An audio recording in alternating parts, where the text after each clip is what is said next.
कहानी। गजा की तड़पती माँ। गजा की गलियों में आज फिर चीखें गूंज रही थीं। हर कोने में बस मौत और बर्बादी के निशान थे। लेकिन इन सब के बीच एक माँ की कराहती आवाज ने जैसे पूरे माहौल को और भारी बना दिया। मेरे बच्चों को वापस ला दो। वो एक टूटी फूटी दीवार के पास बैठी थी, अपनी बाहों में अपने छोटे बेटे की खिलौना कार को दबाए।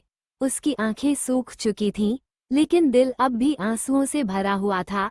पिछले हफ्ते जब बमबारी शुरू हुई तो वह अपने दोनों बच्चों को लेकर घर के एक कोने में छुप गई थी। कुछ नहीं होगा मेरी जान, हम बस थोड़ी देर और इंतजार करेंगे, उसने अपने बच्चों को दिलासा दिया था। लेकिन कौन जानता था कि वह थोड़ी देर उनकी जिंदगी की आखिरी घड़ियां होंगी।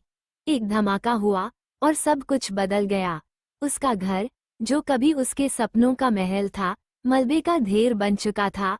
और उस मलबे के नीचे उसकी दो नन्ही जानें हमेशा के लिए खामोश हो गईं।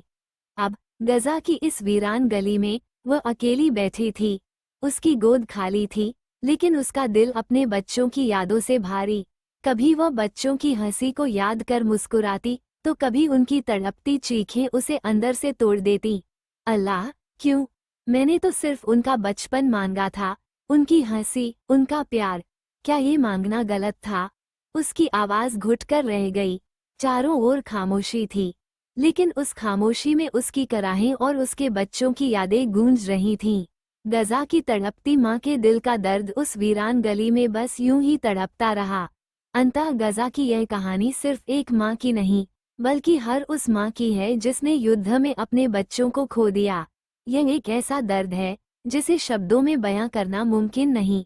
क्या युद्ध के इस अंधेरे में कभी शांति का सूरज उगेगा?